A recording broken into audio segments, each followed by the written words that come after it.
Hello and welcome to this week's episode of The Insider, brought to you, just for a change, by the delightful people at Vanishing Inc. My guest today is an Olivia Award-winning writer for stage. He's the creator of Hector Chadwick, and an all-round delightful chap. It's Stephen Long. Stephen, how are you this evening? I'm very well, thank you, and it's very kind of you to say such things.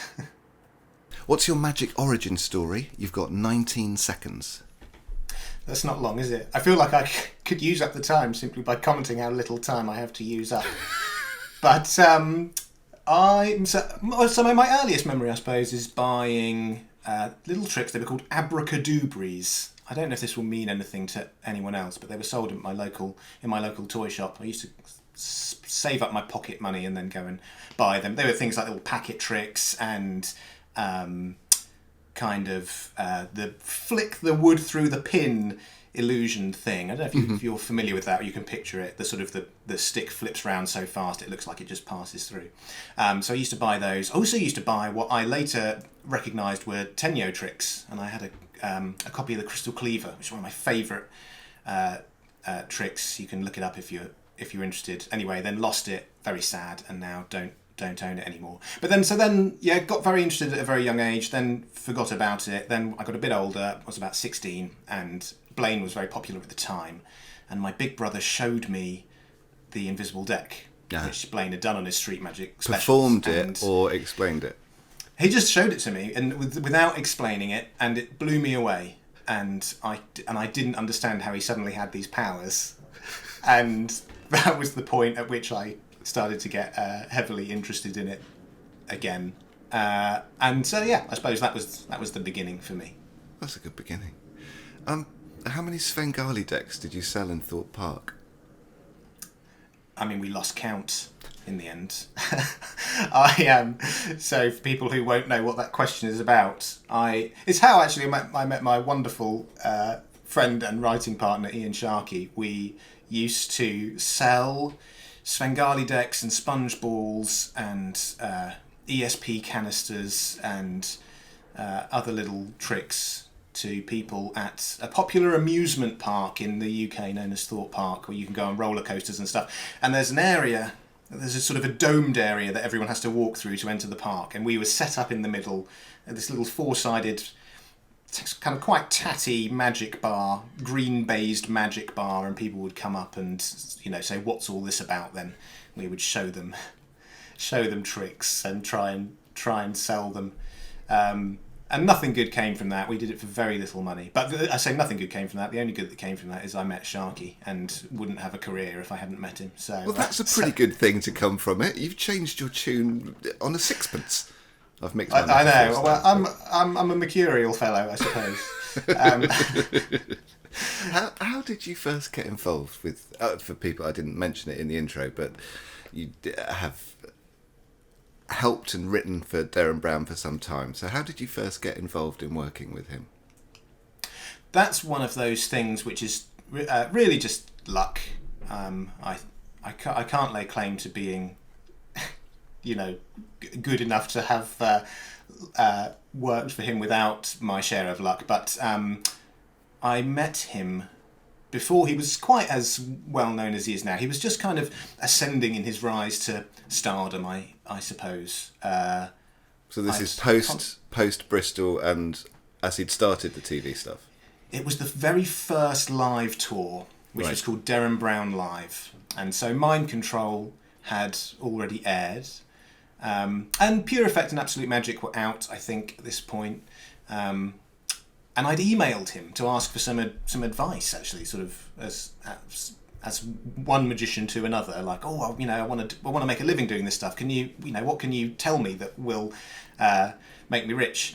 And he replied. So he still had a manager at that time, but I guess enough emails made their way through that he might, at that point in his career, still read them and take time to reply to them. And anyway, he was very lovely, and he took the time to reply, and he wrote this wonderful, thoughtful, and considered email about sort of magic and magic-related stuff. And that was that for a little bit. But then I went to university in Wales at Aberystwyth, and his live tour, Derren Brown Live, brought him to Aberystwyth. And so I emailed him and said, just on the off chance, not expecting this to happen at all, but just on the off chance, you're coming to my uni. I've got tickets to see you. Like, I had front row seats because I was a huge fan. And I said, I don't suppose there's any chance that, I could meet up and get my book signed. I think is sort of all I wanted. And gracious as he is, he said, absolutely, why don't you, pop back and say hello after the show? And so I did, took a few friends back, and we all went to his dressing room and said hello, and that was the first time I met him. He signed my books, and then later it transpired that so then I met Sharkey, who I've referred to earlier, my now writing partner, and it's sort of interesting. I can't remember which one of us dropped it first, but we were both sort of humble bragged that we knew Derren. One of us said to the other, "Oh, actually, I happen to know Derren a little bit," and the other person said, "So do I," which is a very, very coincidental and odd thing to have happened for two magicians to meet and both know Derren independently. So that we both knew him meant that I think we sort of hung out and went for dinner a bit as the three of us, and then that was the beginning of it. And then I got just as I was finishing university. I did a degree in drama, and weirdly, as fate and Dame Fortuna would have it, Derren needed an assistant stage manager on his live show, which was then Something Wicked This Way Comes. And ideally someone with a little bit of magic knowledge and someone with a bit of a background in theatre. So I was very into magic and I just finished a degree in theatre. And so my last day at university was the day before my first day going to the West End to work on as an ASM on Something Wicked This Way Comes. So I packed up my life in Wales. I think my parents came to collect me. We drove all the way back, and then the very next day got on a train to London to learn what my role was in this stage show. So everybody else from the degree course is going to work in McDonald's or whatever, and you're actually going to the West End to ASM for a show. I hadn't actually quite considered it in those terms, but yes, they're probably a lot of my fellow alumni would probably be furious with me. Yeah. It worked out all right, actually. So I'll say. But so how do you go then from ASMing to writing? For him. It was it was a it wasn't sort of a smooth process. So Sharkey kind of started writing for Derren fairly immediately after the two of them met, and I took a little longer to kind of help out with the writing process, and that's because I'm not wasn't very good at it. Right. So very early days, I remember being invited because Derren would get the occasional consultant in to help out with Trick of the Mind or whatever kind of TV series was running at the time, and so. Because he knew me, he knew I was a magician. He got me in for a day to work with him and Andy Nyman to help come up with ideas for what I think might have then been Trick or Treat, and it was a disaster. It was terrible. First of all, how intimidating in the first place to kind of for sure, be in a room with these two giants, and they had this one particular problem they couldn't quite crack, and they sort of brought me in to see if I could help them with it, and I couldn't, didn't know what I was doing, and so then wasn't invited back, understandably, for quite some time, but nevertheless I was at some point invited back. I think so. This is when they were writing Svengali, and I just kind of came a bit more prepared. I had some thoughts beforehand. And over the years, I've learnt how to, because the problem is when you're in a room with people like Derren and Andy Nyman, like you censor yourself, you filter yourself. You're like, well, I won't say this because maybe it'll sound stupid. Maybe that's a ridiculous idea. But of course, the only way you can generate ideas is to remove those filters and to give yourself permission to speak freely. And fail. And so I think, and exactly, yes. And so I think that I had perhaps learned to do that a little better by the time I got another chance to be in a room. So yeah, they needed some ideas for Svengali, one of the live shows, and I came in for what initially was just going to be a day, I think, and then became 2 days, and then became a week, and then ended up co-writing Svengali, which is incredible and one of the things I'm proudest of. And then so after that, started coming in to help out a little bit more with the TV stuff, and then I've since been lucky enough to help co-write some Derren TV shows, which is incredible, really. And I don't. Every time I stop to remember that I've done that, I find it kind of extraordinary. But yeah, so that's sort of how it all happened, I guess.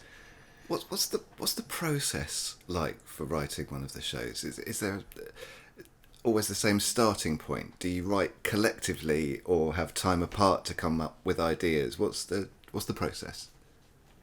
Yeah, so it needs a hook. First of all, it needs a big kind of, wouldn't it be interesting if ... So for Apocalypse, it was, wouldn't it be interesting if we created a zombie apocalypse for someone. I could very rarely take credit for any of those kind of headline ideas, because I don't naturally come up with those big ideas. That's very often Derren and Sharkey and stuff, and my role tends to be in refining them a little more once we have the rough concept. But in any case, yeah. So once you have the big idea, it's working backwards from that and then forwards from the beginning, which is you have the big idea, and then it's a case of, why would you do that? What would that look like? What would be the point? Because the Derren shows, although they started off being, it didn't matter so much in the early days if they were just kind of these fun, outrageous, almost practical jokes. But later, as Derren himself kind of, matured a little bit, I suppose, in what he wanted to do, they started to have more of a heart, more of a philosophical heart, more of a meaning and purpose. And so, obviously, it's important to figure that out. And Derren often talks around that quite a lot himself. In the room, he'll have been reading something, or he'll have this idea that he wants to explore.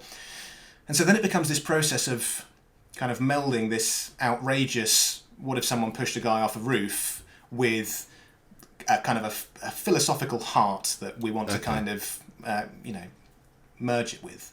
And so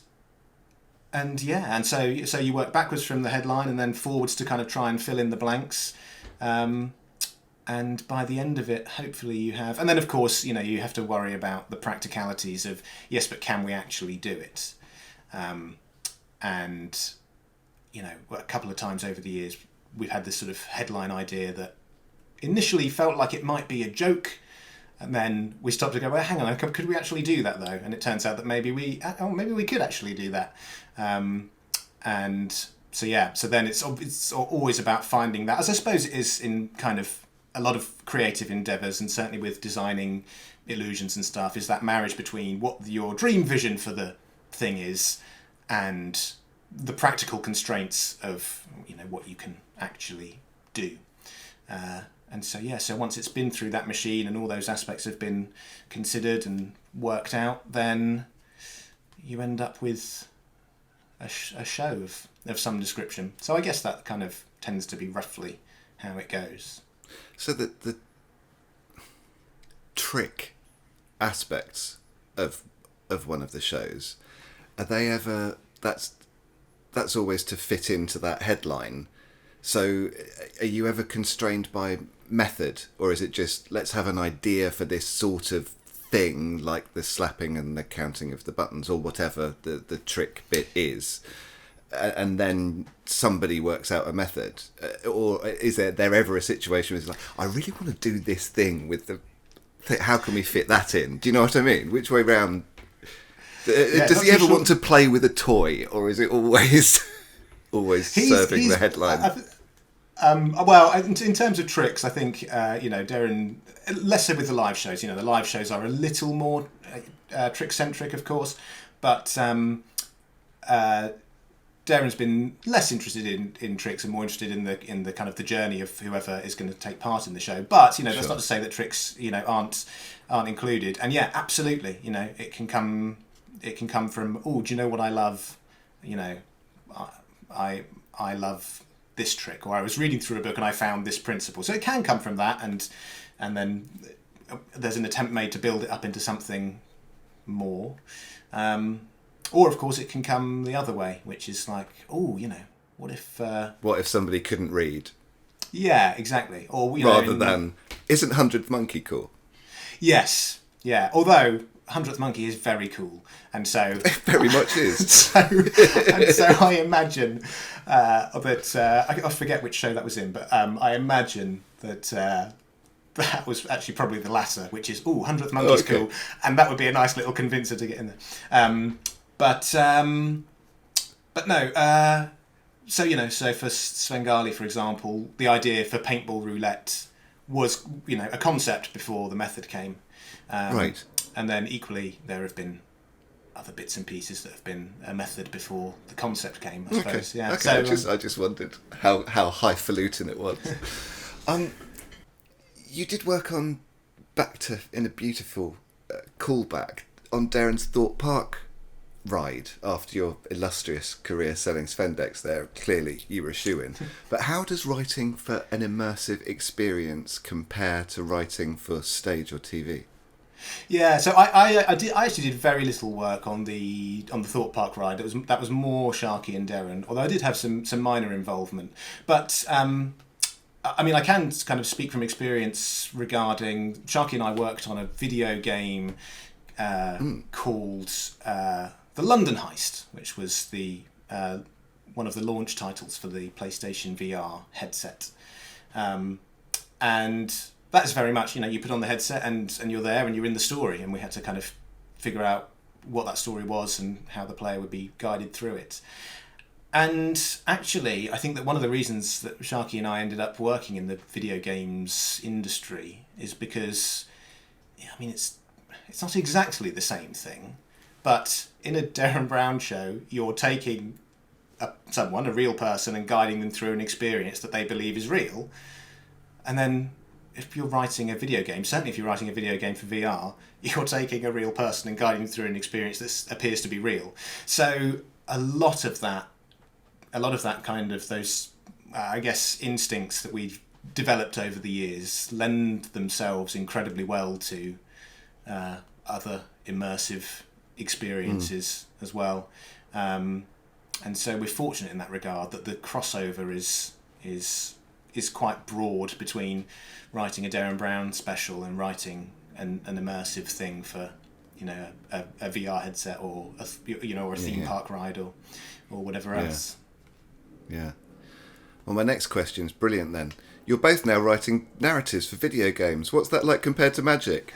So we'll skip over that one. You have mentioned your partner Sharkey. What's it like being part of a behind-the-scenes double act? What are the pros and cons of that versus writing solo? It's enormously beneficial for me because as I alluded to earlier, I just sort of wouldn't.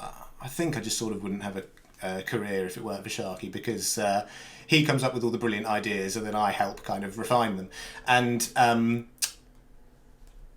so it's great. And actually, we've been so lucky to just sort of have the personality types that mean we don't really argue ever. We have a way of working that means that we just sort of, sometimes we'll kind of be pulling in slightly different directions, but we'll always find a way to be like, well, what about if we took that aspect of that and that aspect of that and made that work? And so it's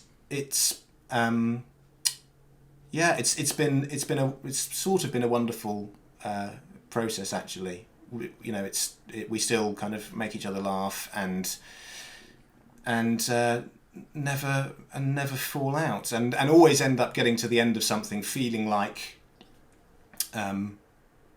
we've made some good decisions along the way, I think, generally. Right. So it's been fun. And then I suppose regarding the behind the scenes thing, we're both sort of closet performers, so like we find ourselves quite jealous of people who are out there doing, and I've started performing a little bit again. I've started doing a show for 6 people in a room upstairs at my local pub.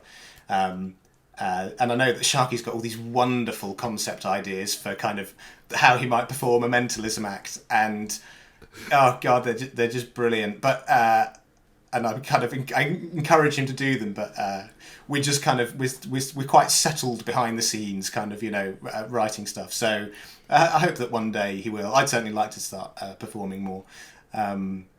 But I suppose in summary, it's been thoroughly enjoyable and continues to be so as well. How wonderful.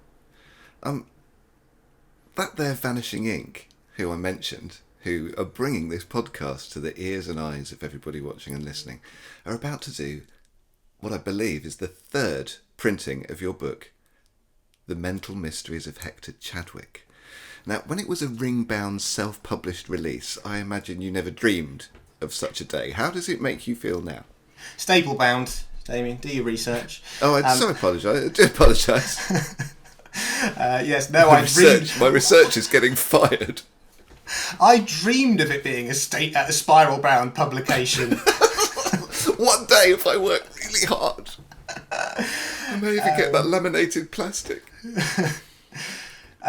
It's wonderful. It's a wonderful, wonderful feeling. It's been sort of very kind to me, that little book, and it's been on a wonderful journey as well. Like I've got most of the editions behind me, but so from a little kind of sort of basically just stack of papers to the first printing, which was just 100 black editions, and they're out there somewhere in the world, and then I printed not many in this sort of white hardback, and then I did a 3rd printing of the brown ones, and I think I did the most of those, and then I kind of put it to bed for a long time because basically I wasn't sure if I liked it anymore. I think that there's a certain type of creative person, isn't there, which I think is most creative people, who when they've done a thing, or when they're in the process of creating it, they'll be like, I just don't know if that's any good.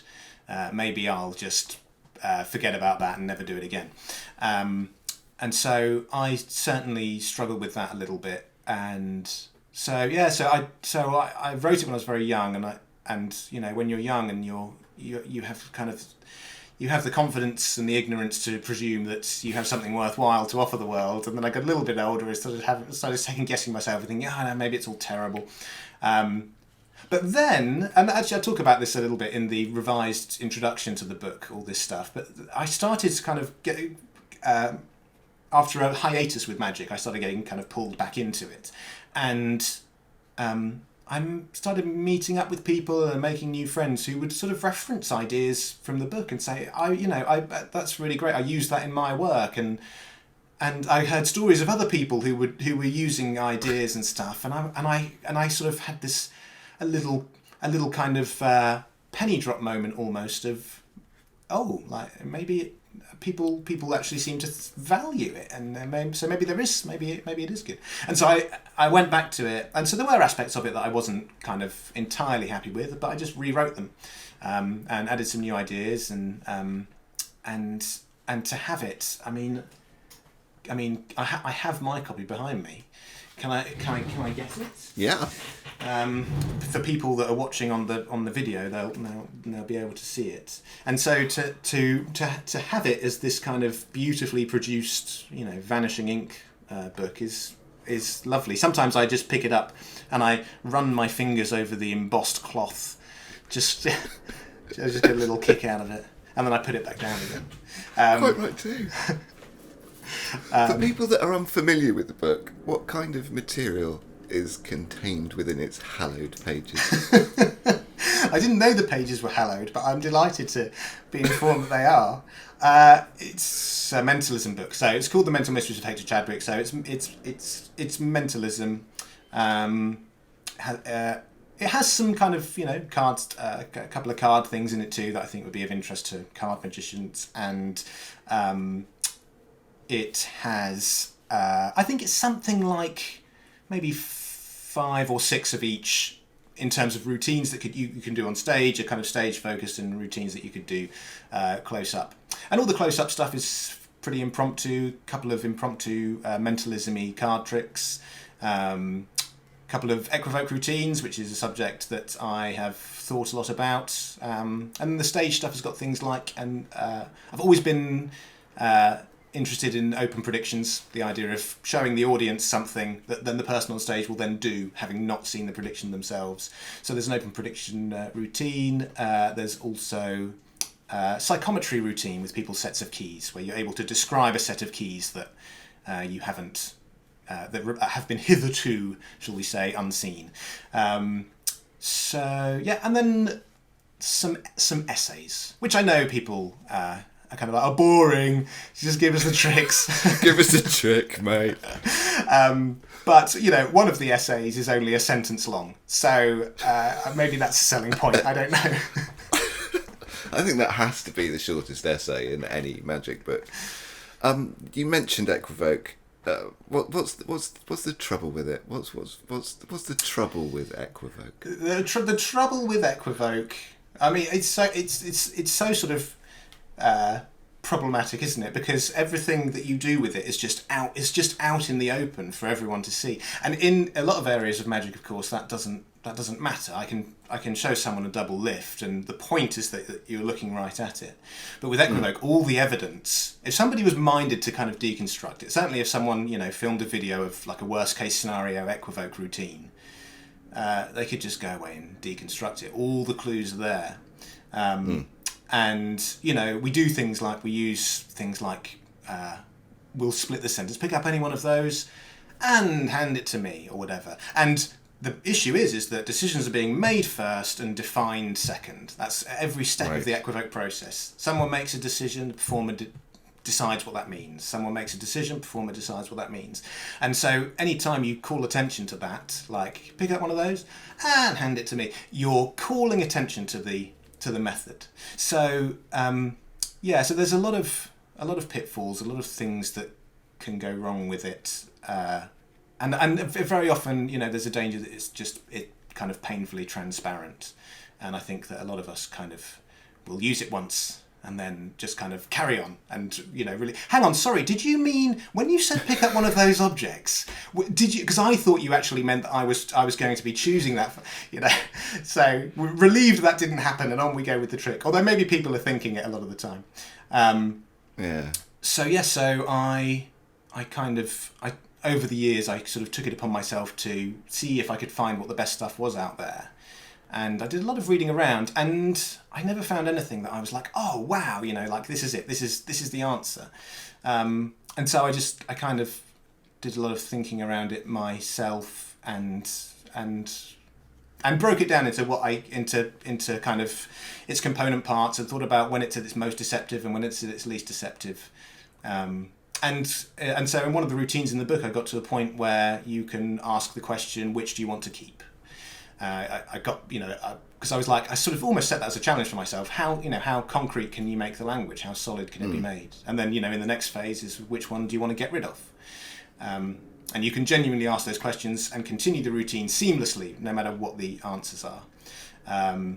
And so I don't claim to have kind of revolutionised it or anything like that, but I do claim to have had some thoughts that I hope people will find. You claim to have had some thoughts about it. Brilliant. I've claimed to have done some things. Did you sell any Svengali decks?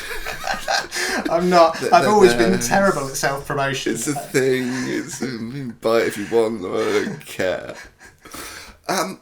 Why did you use a pseudonym, and why is it Hector Chadwick? Where did that come from? I used a pseudonym because I just sort of thought it would be more fun, really, I think is the very basic answer. It's a very difficult question for me to answer, because I have absolutely no sense of having any kind of a name for myself anyway, under my real name. And certainly back then, when I first released it, I thought there's no way anybody, you know, knows who I am. Even though there was no reason they should, I kind of had I sort of knew Derren a bit, and that was kind of it. But and so I thought, rather than release it under a name that people can Google and say, oh, yeah, some guy that's... I thought, oh, he's worked with Derren a bit, maybe. I thought it would be more fun to release it under a name that's just sort of not Googleable, that nobody can find anything out about, and it just struck me as a kind of a more interesting and fun approach. Although, I don't think some magicians didn't like that. I don't think. Thought I owed it to people to announce who I was. But the name itself came from. I don't know how. I don't know how interesting this is, but nevertheless, one of my housemates at university had a picture on their wall which was just paint splodges, and it was done by her niece, I think. No, wait, nephew. I always get those two mixed up. Well, gender fluidity is a thing now, so that's fine. Nobody minds. And underneath it said, the painting was terrible, because it's done by children. Children are terrible at painting. I don't care what any parent says. Your children cannot paint. And underneath it said, by Hector Chadwick. And I said, oh, that's a very cool name. And she said, oh yeah, that's my nephew. And for some reason I just never forgot it. And that name always stuck with me. And so I don't really know why, but when I put the book out, I just sort of thought, well, we'll use that name. And so I wonder if the real Hector Chadwick is Googling himself and finding all these references to your book and getting very annoyed about it. I hadn't considered that until this moment, but maybe you've scarred him. It's fun to imagine that he is out there somewhere, just at the very least vaguely bemused. Yeah. Surely I'm the only Hector Chadwick. No, somebody's written a book. Looking back at the book, what do you think is the single most useful or important piece of information in it? Oh my goodness! It's a terrible question to ask someone like me, because I struggle to say with confidence that I have anything worthwhile to offer the world. I mean, that's not... Okay, I'll rephrase the question. What's something that other people have told you? All right, fine. Also, that came out a little harsher than than the concept was in my head. Don't ask me to say I'm good. I'm not thinking of ending things or anything like that. Do you need a hug? I do, but alas, social distancing measures prevent that kind of behaviour. But I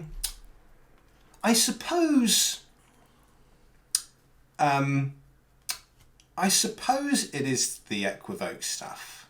In terms of, I feel like there's some good ideas in the book, and my favourite pieces of writing are the essays, which I imagine that the right kind of reader will I think really enjoy those and hopefully get something out of them. Your average magician will probably be more interested in the tricks, which is fine. That would be me as well if I was a reader. But I think that for me it probably does come back to the Equivoque stuff. Okay. And in helping to kind of form that a little more. And in particular, there's a section called the Equivocal Miscellany, which is a piece of writing about just stuff you can apply to any Equivoque routine, little ideas. There are just a few paragraphs each that will just help make it stronger. And I don't think that has been offered to the magic world in that kind of form and broken down in that way before.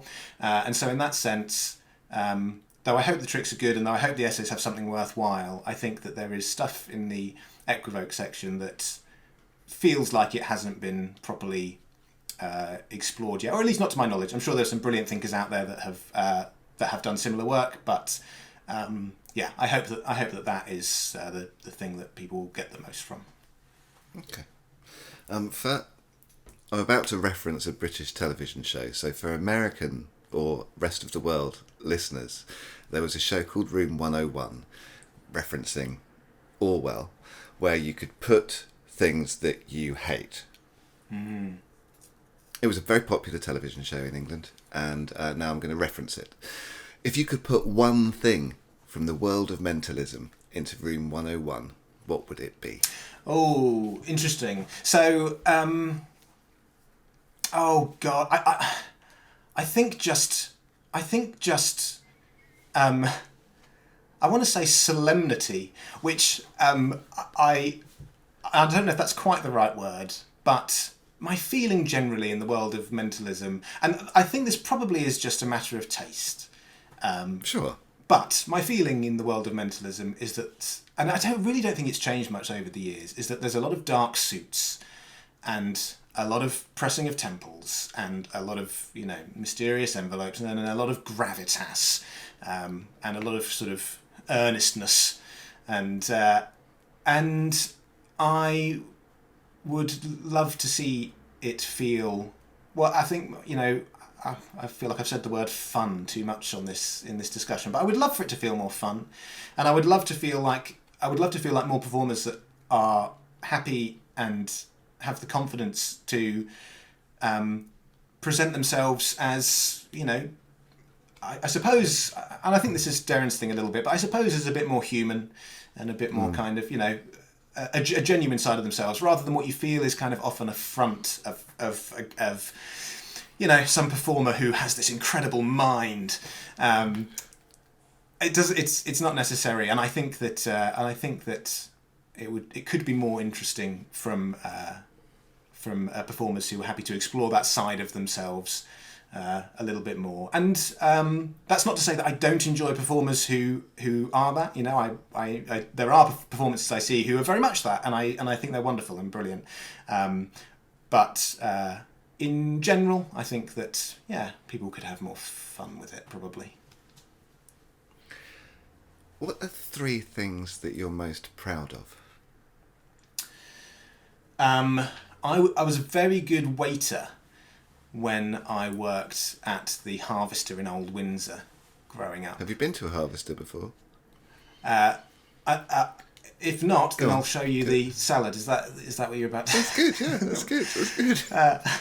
That always stumped people entering the restaurants. This would be entirely lost on your foreign listeners, but the Harvester is a chain of restaurants in the UK where when you enter, you get asked by whoever's seating you, have you been to a Harvester? And the emphasis very often falls on the bin as well. Have you been to a Harvester before? And it really stumps people because... it sort of short circuits you. Yes, no. What's the correct answer to this question? The reason they ask it is so you know all about our salad bar, because the salad bar is complimentary with any main meal. So definitely that, because I earned good tips and I was good at my job. One of the few things in my life I can look back on and say with confidence, I did that well. There you go. There's one thing that you're happy to say you're good at. Waiting in Harvester. Okay, that's one. 2 more, please. So that's one thing. The second thing is probably the Great Art Robbery, which I co-wrote with Derren Sharkey, and I feel like of all the Derren shows that I've worked on, maybe kind of alongside Sven, but of all the Derren shows I've worked on, that I feel like I had the most. I don't know if influence is kind of too sort of pretentious a term, but I feel like I had the most kind of guidance of it and what it was, and so I suppose ownership is the right word. I feel the greatest sense of ownership over that one, and I love it, and it does kind of hark back to what I was just saying about, it was a more kind of light-hearted and fun and upbeat show, and it followed off the back of Apocalypse as well, of course, and there was a kind of a feeling amongst Derren fans of, well, you've done Apocalypse now, I mean, what comes next? Where now, yeah. And the Great Art Robbery came next, and it was, instead of trying to top it, it was just this thing that was vastly different in tone and sort of heisty and clever and fun and upbeat. And although I did have some involvement in Apocalypse, the Great Art Robbery I was sort of properly involved with. And so, so I suppose that would be at number 2 on my list. And hang on, have we gone 3, 2, 1, or are we going 1, 2, 3? I didn't give you that stipulation, so you can decide. Okay, well, let's treat it like the Although charts, then. Harvester has to be one, doesn't it? Yeah, that's true, I suppose. And then actually, I mean, I suppose this ties in nicely, doesn't it? I would say this, my book, is one of the things I'm proudest of. When that arrived, Andy Gladwin arranged for a copy to be sent to me when they first arrived at the UK. He didn't sell it to you. He actually sent it to you. Yeah, I know. I couldn't believe it. He doesn't normally do that. Because I thought, well, maybe I'll get a slight discount. Yeah, 10% standard. Yeah. But no, he sent me a copy of my own book for free. Wow. I know. I was absolutely overjoyed. In fact, perhaps that should be the thing I'm proudest of. But you got a free book out of Gladwin.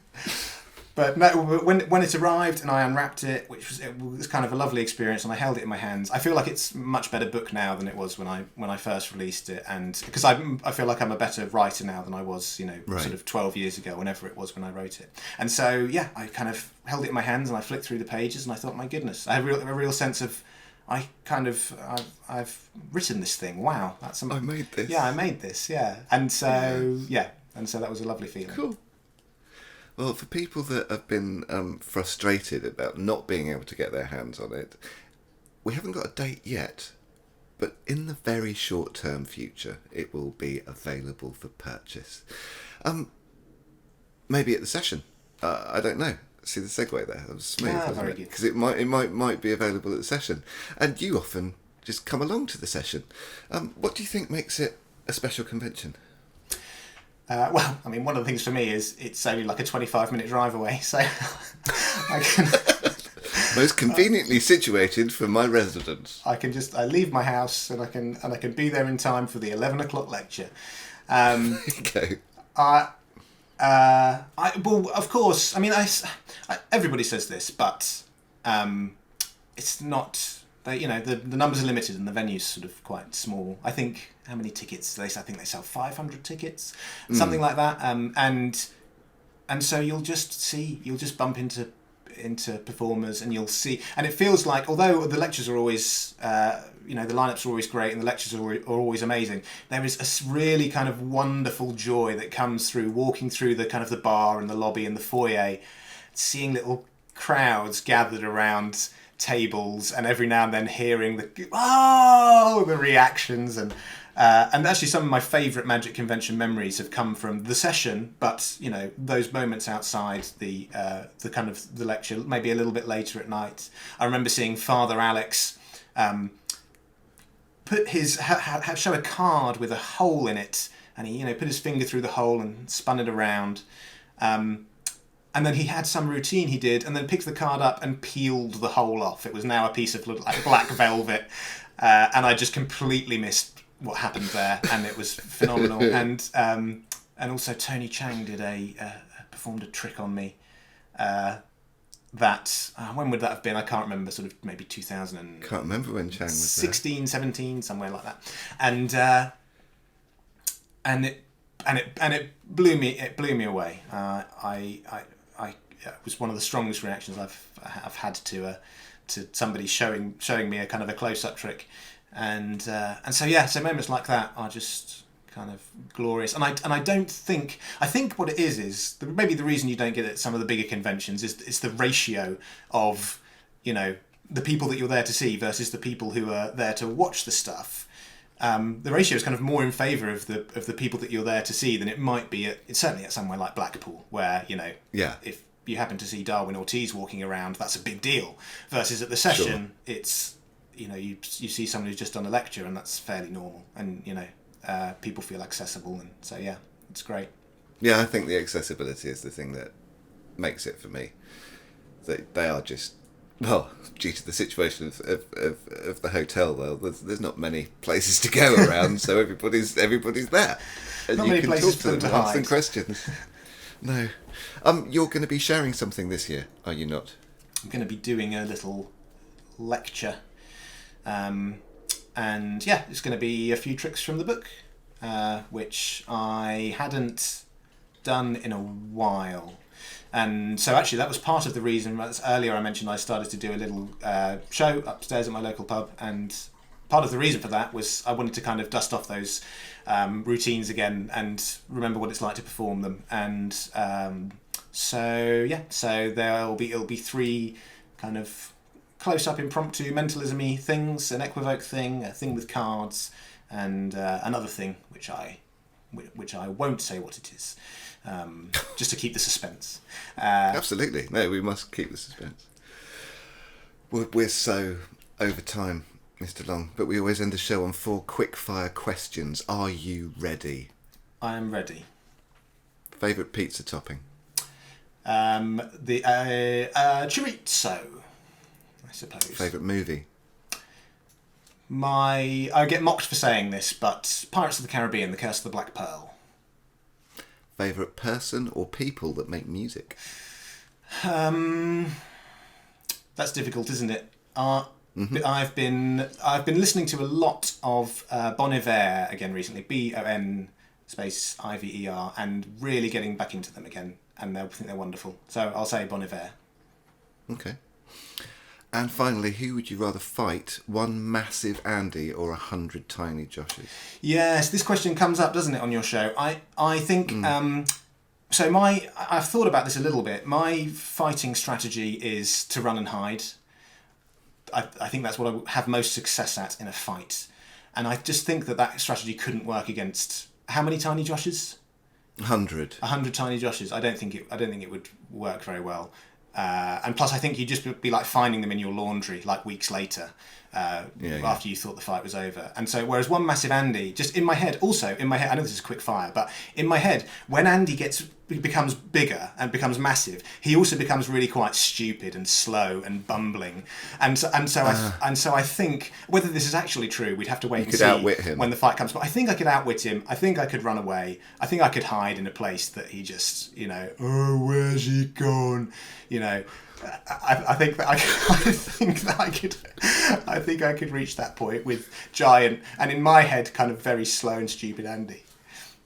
Okay. I think that's in several episodes of this show. I think that's the most thought anyone's put into that final question. So I appreciate the time that you've spent dedicated to thinking about the 100 tiny whoever. Yeah, who do I invoice for that? I'll invoice Andy for that, right? Yeah, invoice Andy. Yeah, he'd probably pay you in books. Great. That I've written.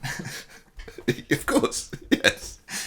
Stephen Long, thank you so much for giving me your time this evening. I really appreciate it, and I look forward to seeing you in a few weeks at the session. Thank you for having me. It's been a delight.